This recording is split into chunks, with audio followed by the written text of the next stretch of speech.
Nabi SAW, jaga makananmu takun mustajabud da'wah.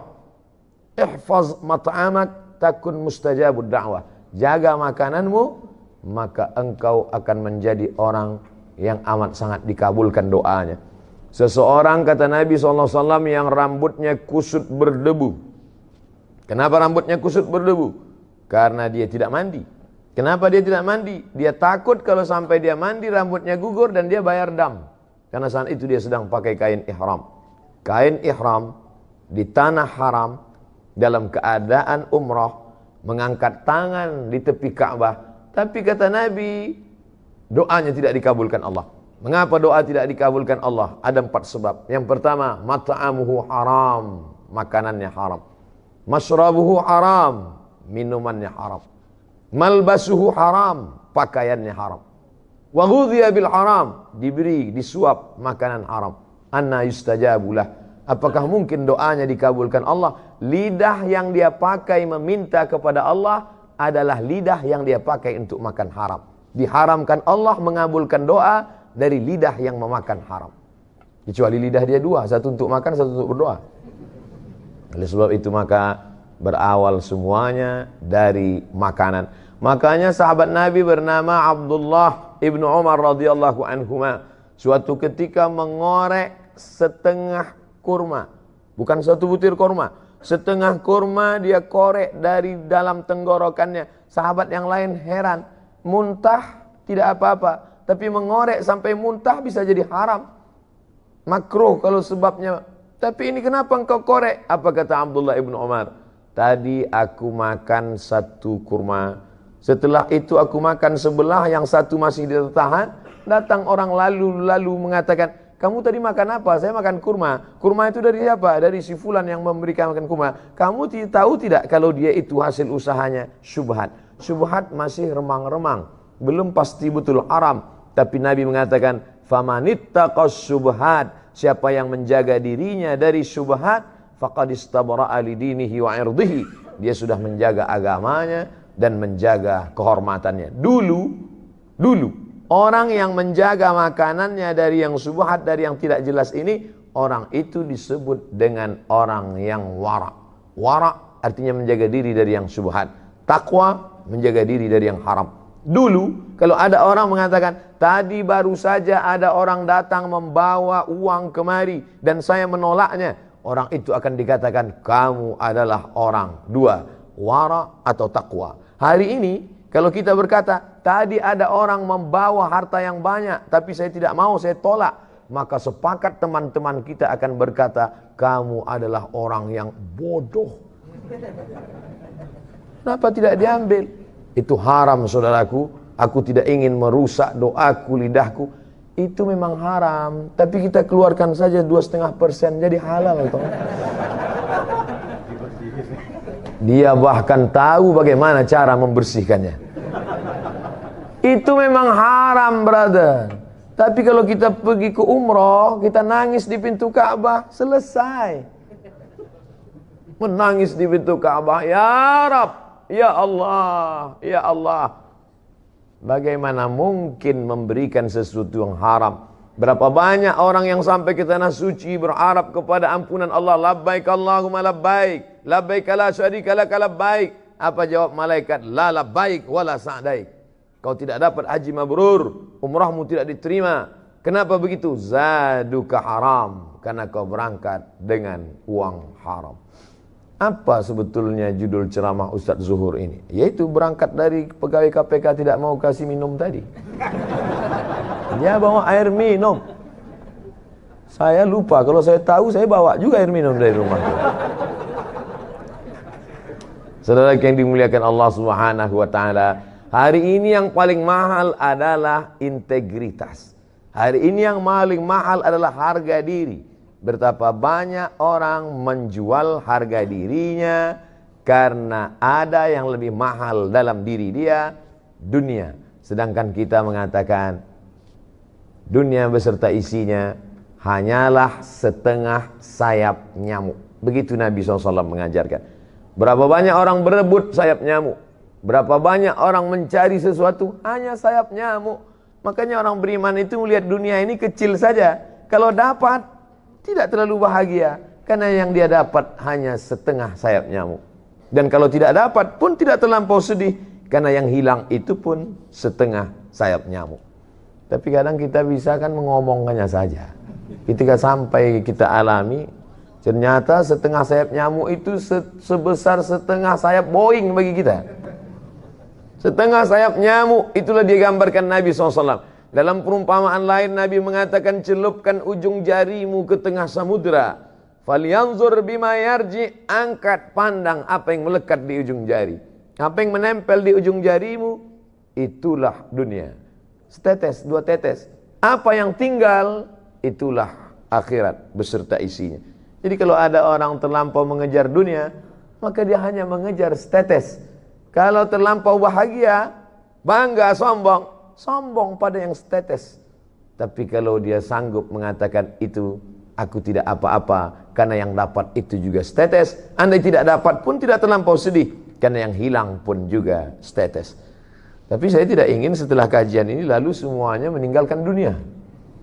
Rapat pegawai KPK. Gimana visi misi kita ke depan? Mohon maaf Bapak pimpinan, ini hanya status ini semua. Bukan itu yang saya maksud.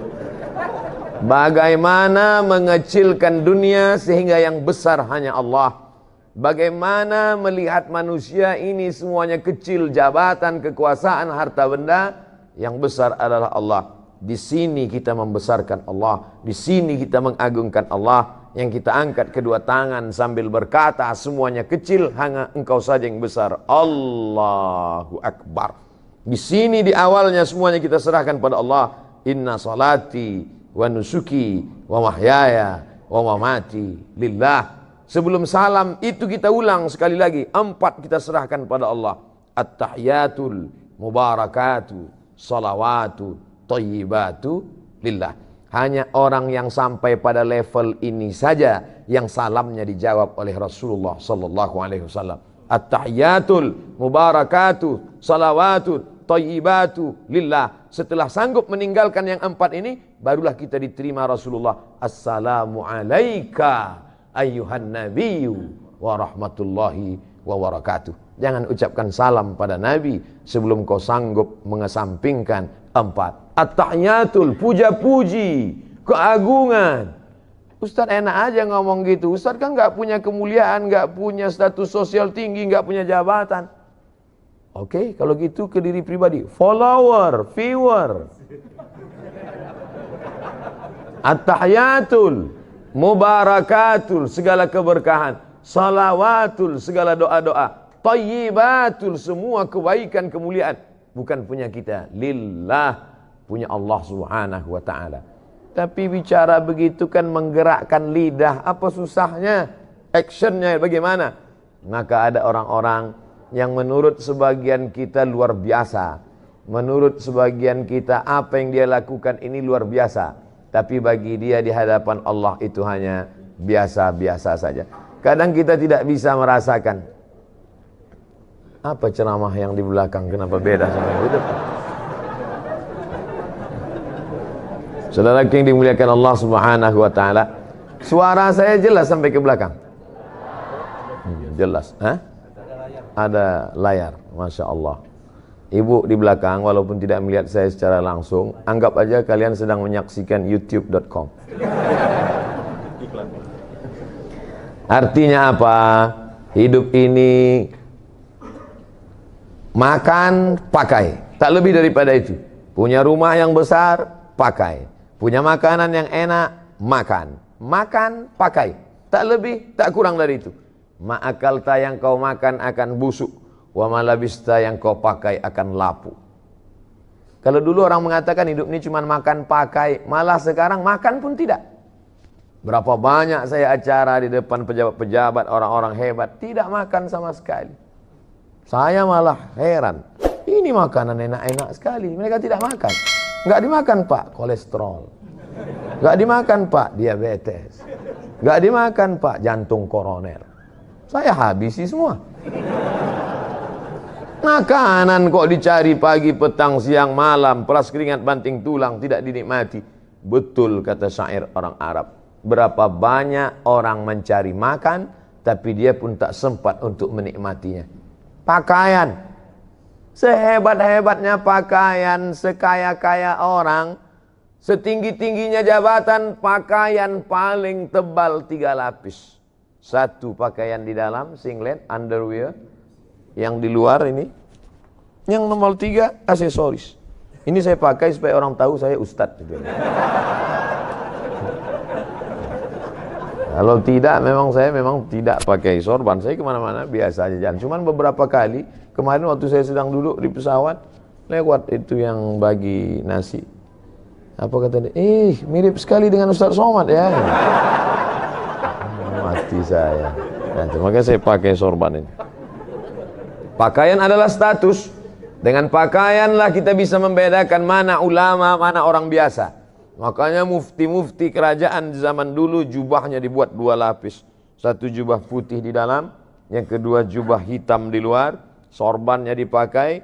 Al-Azhar menunjukkan status. Di luar ada sorban putih, di dalam ada topi merah, lengkap dengan jambulnya. Kalau sudah dipakai itu menunjukkan dia hafal Al-Quran. Pakaian adalah status sosial. Tapi manakala ketika kita menghadap Allah Subhanahu wa ta'ala, semua pakaian yang menunjukkan status lepas. Belum pernah, lama hidup banyak dirasa, jauh berjalan banyak dilihat. Belum pernah saya melihat orang mati Islam bersyahadat pakai pakaian yang dia pakai dulu. Sehebat apapun itu, semuanya akan tinggal. Belum menghadap Allah saja di dunia sudah lepas, apalagi ketika menghadap Allah Subhanahu wa ta'ala. Mana pakaian yang akan kau bawa? Yatsma'ul mayyita thalathun, yang mengiringi mayat ada 3. Yang pertama, maluhu, hartanya. Mobil yang paling mahal ikut mengiring sampai ke pelataran parkir. Belum pernah saya hadir pemakaman ikut mobil-mobilnya masuk dalam. Ahluhu, keluarga, anak, cucu, menantu, kawan, sahabat, andai tolan, satu kantor, alumni, alma mater. Menangis mereka satu angkatan. Hanya sampai pintu kubur. Istri yang tersayang, paling disayang, yang katanya buah hati belayan jiwa, itu pun hanya menangis di pintu kubur. Ramai-ramai orang menahannya. Ibu sabar bu. Tidak, saya mau tetap masuk ke dalam. Tetap mereka tahan, jangan bu. Padahal andai dilepas pun enggak juga dia mau masuk ke dalam. Cobalah. Saya beberapa kali itu saya perhatikan, begitu semangatnya mereka menahan. Jangan. Saya diamin aja, biarin aja, nggak akan masuk dia ke dalam. Kita tahu kok itu action aja. Mohon maaf ibu-ibu, saya bisa ngomong gitu karena ibu jauh di belakang. Artinya apa? Apa yang kita amalkan, kita bawa hari ini, itulah yang akan kita tunjukkan nanti di hadapan Allah Subhanahu wa ta'ala. Di tempat lain saya dikasih air minum, saya minum. Tapi di sini saya ingin balas bahwa saya punya integritas. Saya nanti akan datang lagi ke kantor bapak yang dulu bicara kepada saya. Ustaz Somad, pegawai KPK itu integritasnya luar biasa. Kami kasih dia air minum, dia katakan, saya bawa air dari kantor kami. Nanti saya akan katakan ke dia, Bapak, saya pun ceramah juga di masjid kantor mereka. Dan ketika mereka kasih air minum, saya katakan, saya bawa dari rumah. Saudara yang dimuliakan Allah Subhanahu wa ta'ala. Artinya apa? Setiap tetes ini akan kita diminta pertanggungjawaban di hadapan Allah Subhanahu wa ta'ala. Ini diberi dari mana? Ini uang negara. Tidak ada nama saya dalam anggaran ini. Setiap tetesnya. Jangan sampai hancur amal saya. Pahala ceramah-ceramah saya semuanya habis hanya karena 600 ml ini. Integritas harus kita jaga. Takbir. Masya Allah, pantang dipancing tuh. Ya'ti yaumal qiyamati, ada orang nanti pada hari kiamat dia akan mati menghadap Allah bisolatin, solatnya banyak. Salat qabliyah, salat ba'diyah, salat tahajud, salat witir, salat duha, salat isyraq, salat awabin, salat tasbih. Wa zakatin, zakat, wakaf, infak, sedekah, bangun masjid, pondok pesantren. Wa siyamin, puasa Senin Kamis, puasa Nabi Daud, puasa Ayyamul Bait, puasa 6 hari di bulan Syawal, puasanya banyak.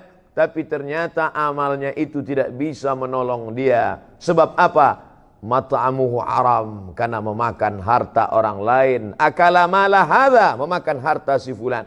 Wasafaka dama hadza, menumpahkan darah si fulan. Wa daraba hadza, memukul si fulan, menganiaya si fulan, menzalimi si fulan. Diambil salatnya diberikan pada orang yang dia aniaya, diambil puasanya diberikan pada orang yang dulu dia zalimi, diambil sedekahnya diberikan pada orang yang pernah dia sakiti. Faniyat hasanatuhu, habis amalnya, tapi orang yang menuntut masih banyak. Lalu apa yang terjadi? Diambil dosa mereka, diambil dosa orang yang pernah dia zalimi, turihat ilahi, dicampakkan kepada dia, summa turiha finnar, lalu dia dicampakkan ke dalam api neraka. Kalau dosanya pada satu kelurahan, karena kebetulan dia kepala desa, paling banyak satu desa 5.000 orang. Tapi kalau dosanya zalim, memakan harta orang se-Indonesia, ini anggaran orang se-Indonesia. Kalau sampai saya minum tanpa ada kejelasan, ya kira nampaknya makan siang pun terancam siang. Saudara yang dimuliakan Allah Subhanahu wa taala, kullu qardin jarra naf'an fahuwa riba. Setiap pinjaman kalau ada unsur manfaat dari pinjaman itu, maka pinjaman itu menjadi riba. Siapa yang tidak lepas dari pinjaman? Selama hidup pasti kita pernah meminjam. Tidak ada barang yang cash di rumah kita sekarang, semuanya pinjaman.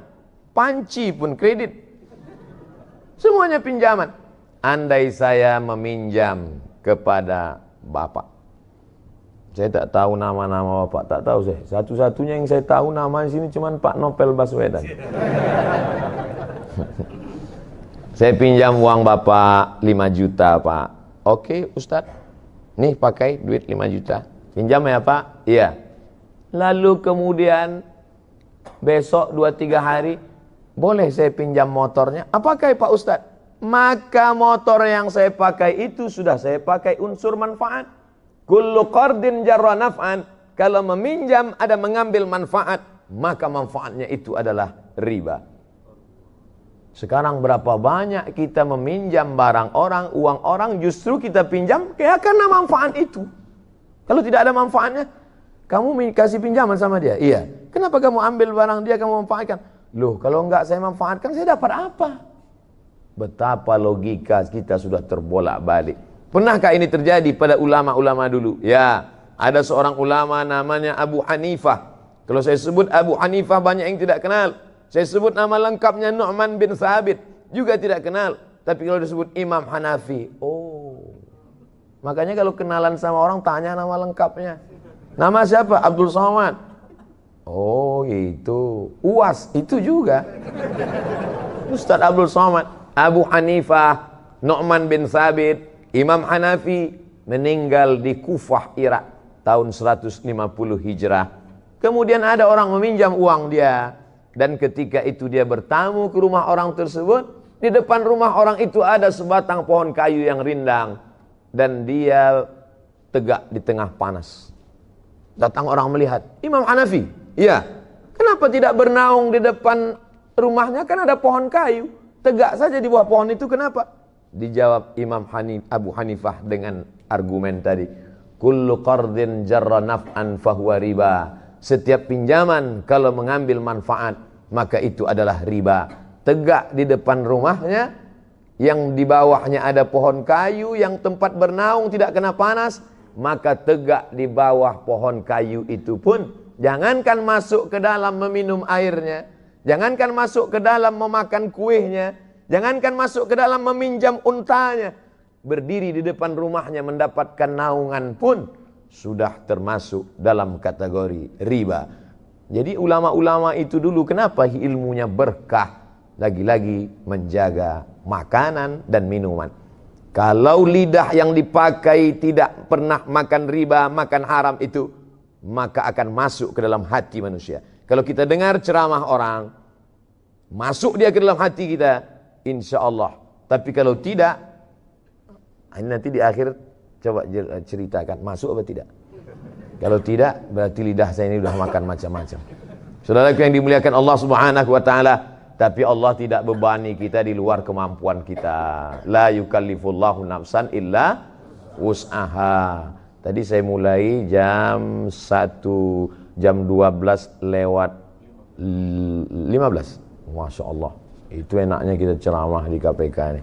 Mereka tepat waktu. Saya dikasih tahu Ustadz hanya sampai jam 1. Lewat lebih korupsi. Karena mereka ini sangat punya integritas Ustadz. Kalau di tempat lain Ustadz lewat dikit aja 15-10 menit mereka tetap nggak apa-apa, lambat-lambat dikit nggak apa. Di KPK Ustadz jangan coba. Lewat 1 menit aja mereka bubar sendiri. Daripada Ustadz malu, bagus Ustadz tutup sebelum habis. Sakitnya nggak seberapa, malunya. Ini kan direkam. Nanti masuk ke YouTube, apa kata orang? Ustadz Somad ditinggalkan jamaah karena korupsi. Luar biasa. Masya Allah, tabarakallah. Saya terus terang, ceramah ini udah kemana-mana. Dari mulai Sabang, sampai ke Sydney, sampai ke Melbourne. Di Hong Kong nggak jadi. Terus terang banyak. Tapi yang paling hati saya agak-agak cemas ceramah di KPK ini. Makanya tadi entah doa-doa apa saya baca sebelum masuk. Bismillahilladzi la yadurru ma'asmihi syai'un fil ardi wala fis sama'. Ya Allah, dengan kusebut namamu, tidak ada satupun yang datang menimbulkan mudarat, tidak satupun yang dapat memudaratkan aku, baik di